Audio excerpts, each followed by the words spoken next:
Hey this is Palak Sharma from PDS study sector. तो हम कर रहे थे फंक्शंस कवर कर रहे हैं हम कमर्शियल बैंक्स के। तो हमने कवर कर लिए थे पहले प्राइमरी फंक्शंस कर लिए, अब हमने सेकेंडरी कर लिया। अब हम करने वाले हैं सोशल फंक्शंस कमर्शियल बैंक्स के।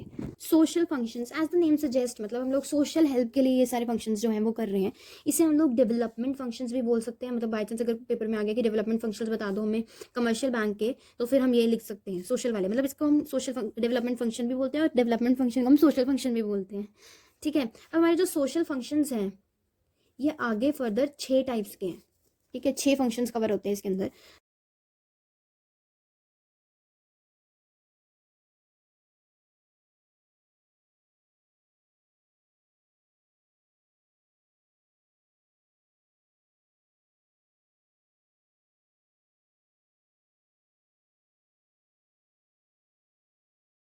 तो ये हमारे 6 सोशल फंक्शंस। सबसे पहले हमारा capital formation, second is inducement of innovation, third is role in development of rural areas, fourth employment, next monetary policy, helping in pushing up of demand. तो हम इस सब देख रहे हो, जैसे हम नाम ही बता रहे हैं हम लोगों को सोशल हेल्प के लिए ही है।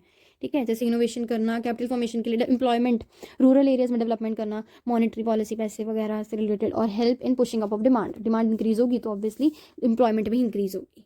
सो हम सबसे पहला पॉइंट कवर करने वाले हैं वो है कैपिटल फॉर्मेशन। कैपिटल फॉर्मेशन में क्या है,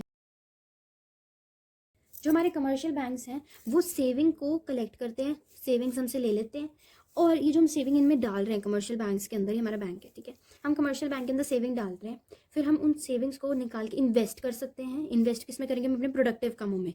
जैसे हमने कोई रेस्टोरेंट वगैरह कुछ भी खोलना है, मतलब हमारे हमारे कुछ अपने सपने हैं उनको कंप्लीट करने वाले हैं इससे, ये हम इन्वेस्ट करेंगे अपने प्रोडक्टिव कामों में। उससे क्या होगा कि हमारा जो कैपिटल फॉर्मेशन का रेट है वो इंक्रीज हो जाएगा। अब कैपिटल फॉर्मेशन के रेट के इंक्रीज होने से क्या होगा, हमारी इकोनॉमी के अंदर डेवलपमेंट होगी। तो क्या होगी, इकोनॉमिक डेवलपमेंट।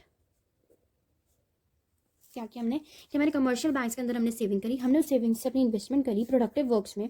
प्रोडक्टिव वर्क्स में इन्वेस्टमेंट करते हमारी कैपिटल फॉर्मेशन का रेट इंक्रीज हो गया, जिसकी वजह से हमारी इकोनॉमी में डेवलपमेंट हुई। ठीक है, next point is development of innovation. अब अगर हमें बिजनेस अपना अच्छा चलाना है, हमारे किसी भी फील्ड में हमें अपना बिजनेस अच्छा चलाना है, तो हमें इनोवेशन करते रहना चाहिए। ये तो हमारी पॉलिसी है ही है। ठीक है, अब क्या है कि जो बैंक्स है ना वो एंटरप्रेन्योर्स को पैसे देते हैं, क्रेडिट दे रहे हैं। ठीक है, क्रेडिट बोले लोन बोले जो भी, तो बैंक क्या है वो एंटरप्रेन्योर्स को क्रेडिट दे रहा है। ठीक है, जिससे वो इनोवेशन करने के लिए प्रोत्साहित हो रहा है, इनोवेशन करने के लिए करे जा रहा है उसके अंदर कि हाँ मैं इनोवेशन ला सकता हूँ। ठीक है, इनोवेशन होगी तो हमारी प्रोडक्शन इंक्रीज होगी। प्रोडक्शन इंक्रीज होगी किसकी, न्यू प्रोडक्ट्स की प्रोडक्शन इंक्रीज होगी। न्यू प्रोडक्ट्स की प्रोडक्शन इंक्रीज हुई मतलब हमारी इकोनॉमी में भी फिर से डेवलपमेंट हो गई, तो इकोनॉमिक डेवलपमेंट हो गई हमारी। ठीक है, पॉजिटिव इफेक्ट आएगा हमारी इकोनॉमिक डेवलपमेंट में। हमने क्या किया कि बैंक ने एंटरप्रेन्योर्स को क्रेडिट दिया, लोन दिया, इन्होंने इससे इनोवेशन करी। ठीक है, इनोवेशन करने से उनकी जो न्यू प्रोडक्ट्स की प्रोडक्शन है वो इंक्रीज होगी। न्यू प्रोडक्ट्स की प्रोडक्शन इंक्रीज होते ही हमारी इकोनॉमी के ऊपर पॉजिटिव इफेक्ट पड़ा और इकोनॉमिक डेवलपमेंट हुई। ठीक है, तो वैसे इससे क्यों हुआ कि अब नए प्रोडक्ट्स इनोवेट होने से इकोनॉमी में डेवलपमेंट हुई, क्योंकि हम अब नए प्रोडक्ट्स आएंगे मतलब हमें और लोग चाहिए होंगे। ठीक है, तो और लोग चाहिए मतलब एम्प्लॉयमेंट होगी, एम्प्लॉयमेंट होगी तो हमारी इकोनॉमी की डेवलपमेंट होगी। So the next point is role in development of rural sector. Bank जो है, अब हम बैंक ना ऐसे करेंगे, बैंक जो है वो फार्मर्स को लोन प्रोवाइड कर रहा है। बैंक फार्मर्स को लोन प्रोवाइड कर रहा है कम रेट ऑफ इंटरेस्ट पे। ठीक है, कम रेट ऑफ इंटरेस्ट पे लोन प्रोवाइड कर रहा है, जिससे क्या होगा, अब वो लोग अपनी मशीनरी खरीद पाएंगे, अच्छी वाली मशीनरी खरीद पाएंगे, जिससे कि उनकी प्रोडक्शन अच्छी होगी, है ना। मशीनरी, या कोई ऐसा है जिसने लैंड लेनी हो न्यू, ठीक है, तो लैंड खरीद सकते हैं, वो अच्छी मशीनरी खरीद सकते हैं। अब ये अच्छी अच्छी चीज़ें खरीदने से उनकी जो प्रोडक्टिविटी है वो पॉजिटिव जाएगी, पॉजिटिव वे में जाएगी, पॉजिटिव वे में जाएगी मतलब इंक्रीज होगी। ठीक है, अब प्रोडक्टिविटी इंक्रीज होगी तो लोग चाहेंगे सेव करना।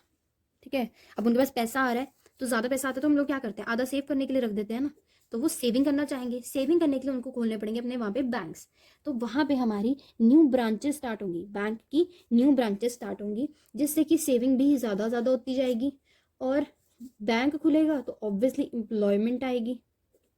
एम्प्लॉयमेंट मतलब positive effect on economic development.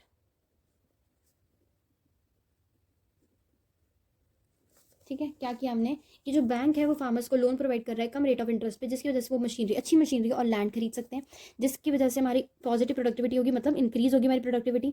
अब प्रोडक्टिविटी ज़्यादा हुई तो लोगों के पास पैसा ज़्यादा आएगा, पैसा ज़्यादा आएगा तो वो लोग चाहेंगे सेव करना, सेव करेंगे बैंक में सेव करेंगे, ठीक है। तो इसलिए वहाँ पे रूरल सेक्टर्स के अंदर नई ब्रांचेस स्टार्ट होंगी, बैंक की स्टैब्लिश होंगी। अब न्यू ब्रांचेस आएंगे तो मतलब उनको एम्प्लॉयमेंट चाहिए, एम्प्लॉयमेंट होगी तो फिर हमारी इकोनॉमी में अच्छा इफेक्ट पड़ेगा।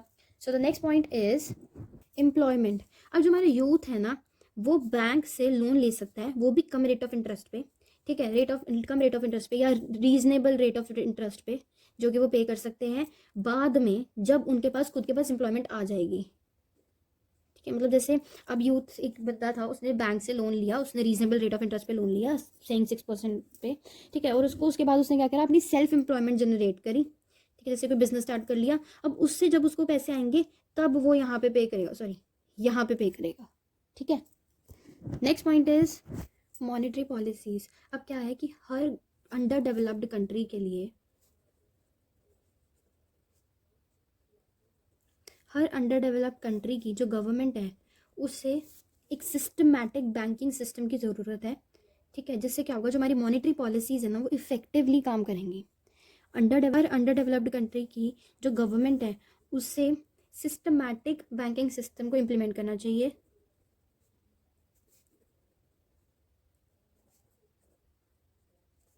सिस्टम को इम्प्लीमेंट करना चाहिए, जिससे क्या होगा, उनकी जो मॉनेटरी पॉलिसीज़ है ना वो इफेक्टिवली वर्क करेंगी, ठीक है। नेक्स्ट पॉइंट है हमारा इन पुशिंग अप ऑफ डिमांड। अब क्या है कि जो लोग हैं ना, बहुत सारे लोग, उनकी पर कैपिटा इनकम कहाँ पे, अंडर डेवलप्ड कंट्रीज़ के अंदर है। ये अंडर डेवलप्ड कंट्रीज़ के अंदर जो लोग हैं उनकी पर कैपिटा इनकम बहुत कम है, ठीक है, लेस है बहुत ही। तो जिसकी वजह से क्या होता है कि उनका जो स्टैंडर्ड ऑफ लिविंग है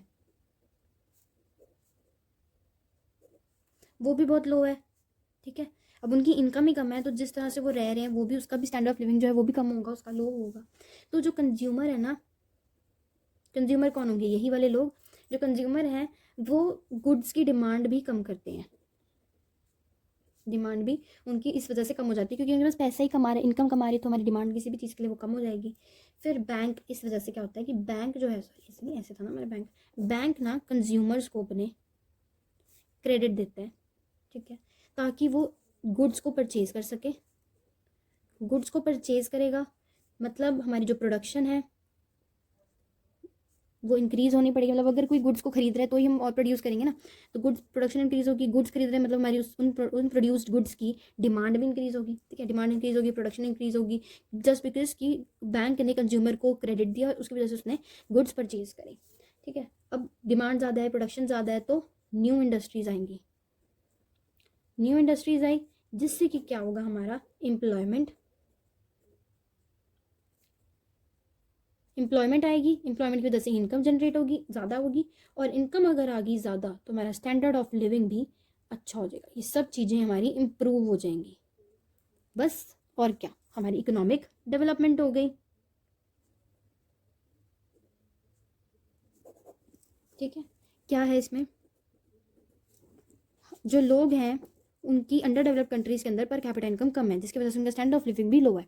कंज्यूमर को जो कंज्यूमर की जो गुड्स के लिए डिमांड है वो भी नहीं है, ठीक है, जिस वजह से क्या है कि बैंक ने क्रेडिट प्रोवाइड करा कंज्यूमर्स के लिए, जिसकी वजह से वो गुड्स परचेज कर पाए, गुड्स परचेज करी तो डिमांड इंक्रीज हुई, डिमांड से प्रोडक्शन इंक्रीज हुई, प्रोडक्शन इंक्रीज हुई तो उन्होंने न्यू इंडस्ट्रीज खोली, न्यू इंडस्ट्रीज खोली तो मतलब इंप्लॉयमेंट जनरेट हुई, इंप्लॉयमेंट मिली तो मतलब इनकम ज़्यादा होगी, इनकम ज़्यादा हुई मतलब स्टैंडर्ड ऑफ लिविंग अच्छा हो गया उनका, तो ये तीनों चीज़ें इंप्रूव हुई जिसकी वजह से हमारी इकोनॉमिक डेवलपमेंट हुई।